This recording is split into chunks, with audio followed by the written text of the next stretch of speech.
नमस्कार दर्शक बंधु जय जगन्नाथ 2025 मसीहा एप्रिल मसरे बिछा राशि फलाफल किपर आसतु आज अध्याय आम आलोचना करवा। दर्शक बंधु बिछा राशि मसरे अनेक परिवर्तन रही ग्रह एमसरे आपण राशि शुभरे अवस्थान करेंगे। बृहस्पति आपण राशि सप्तम चलन करुँच राशि पंचम स्थान में शुक्र रवि बुध राहु शनिकर चलन रहिबो।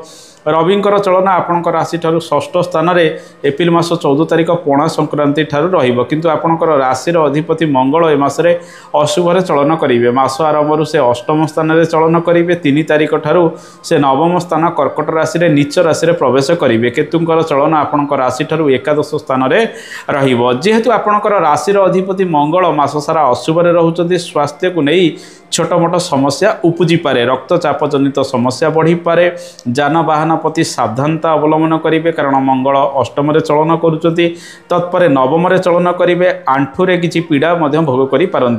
रवि राहु शनि इत्यादि ग्रहंकर जोग संबंध आपण राशि पंचम रहुथिबारु खाद्यपेयर अनियमितता देखा जहाँफल पेटरे गैस बढ़िबार संभावना ए मासरे रही। गर्भवती महिला माने ए मासे टिके अधिक जत्नवान हवा आवश्यक। ये पाप ग्रह माने बेले बेले समस्या वृद्धि करिथांती। नूतन गर्भ धारण करने ये मासटी मिशामिशी शुभ फल आपन को प्रदान करिवो। संतान मानकर स्वास्थ्य को नहीं सामान्य चिंतित माँ माने रही पारंती।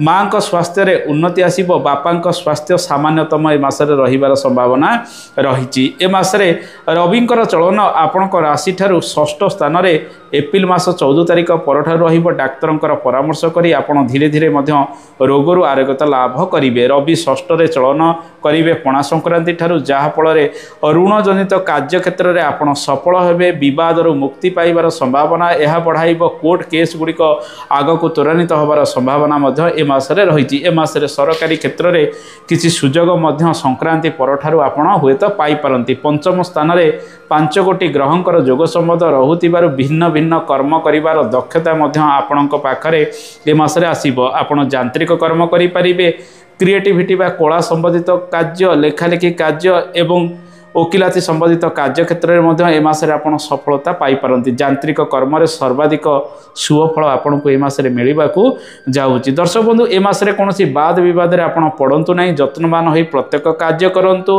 का सहित कली झगड़ा इत्यादि न करिबा उचित। बृहस्पतिंकर प्रभाव आपण राशि को रहुथिबारु मान सम्मान बृहस्पति वृद्धि करिवे। जहाँ भी छोट मोट समस्या रहिबो ताहा मध्य दूरीभूत होबार संभावना रही। आपण राशि ए मासरे गुरु सुधी सहित रवि सुधी रहुथिबारु शुभ मांगलिक कार्य गुड़िक कर अधिक संभावना रही। जदि विवाह प्रस्ताव आसूँ फाइनाल करने चेष्टा करूँ आपड़ से सफल हो पारती। रविंकर चलन षष्ठ स्थान में रहिबो। रवि सुधी रहुथिबारु जेते प्रकार गृह कार्य रही एवं बाहर जहाँ भी शुभ मांगलिक कार्य गुड़िक आप करने चाहूँगी मासटी आपण अनुकूल रहिबो। ए मासरे सरकारी चाकरी क्षेत्र में मासर द्वितीयार्धे शुभफल मिलिबो। यांत्रिक कर्म क्षेत्र में मासर प्रथमार्धे आपण अधिक सफल हो पारती। कार्य क्षेत्र में अदल बदल कर संभावना अधिक रही। सामान्य चापग्रस्त ए मासरे कार्य करेंगे। ए मासरे आकस्मिक भाव रोजगार आपण पाखक आसो। शेयर मार्केटिंग क्षेत्र में अनेक उन्नति प्रगति हबार संभावना रही। किछि खर्च बुद्धि आपण निज एंजॉयमेंट बा मनोरंजन पिलांक पिछे एवं नूतन शिक्षा आरंभ करने आपणकर संतान पिछे किछि खर्च कर संभावना ए मासरे अधिक रही। ए मासरे आपणकर धन भावर ग्रह बृहस्पति सप्तम स्थान में चलन करुँच। आय भावर ग्रह बुध पंचम स्थान में रवि सहित जोग हो चलन करुँच। शनि सहित जोग हो चलन करुथिबारु मासटी रोजगार करने शुभ फल आपण जीवन में प्रदान कर। धन संचय को गुरुत्व दिंतु।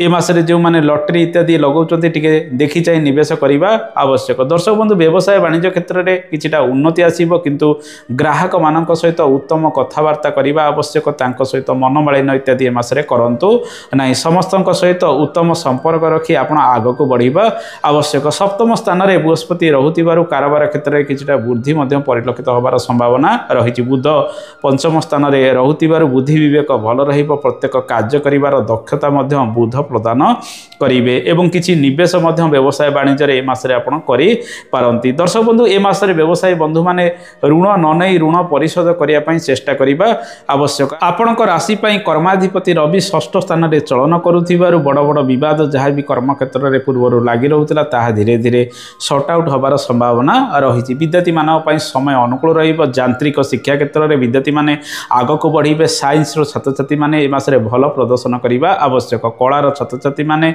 अधिक परिश्रम कले सफल हेबे एवं वाणिज्य छात्र छात्री माने बहुत परिश्रम करने आवश्यक। विद्यार्थी मानक कॉम्पिटिटिव एग्जाम क्षेत्र में छात्र छात्री माने अधिक सफल मासर द्वितीयार्धे हो पारती। लेखापढ़ा क्षेत्र में छात्र छात्री मानकर आग्रह टिके जमीबार संभावना रही किंतु ओभर कॉन्फिडेंस टिके पाखरे रहिबो से सब कमी रहिबा आवश्यक। मासर द्वितीयार्धे अधिक आत्मविश्वास आपणक पाखरे भरपूर रहिबो। दर्शक बंधु दाम्पत्य जीवन किपर रहिबा आसंतु जानिबा। सप्तम स्थान में बृहस्पति चलन रहुछि। अष्टम मंगल एवं नवम मंगल चलन रहुथिबारु जीवन साथी सहित उत्तम कथबार्ता करने आवश्यक किंतु परस्पर मध्य प्रेमर वातावरण रहिबो। परस्पर मध्य परस्पर को बुझी पारिबे। पारिवारिक अशांति जहाँ भी पूर्व लगी रहुतला ताहा दूरीभूत हबो।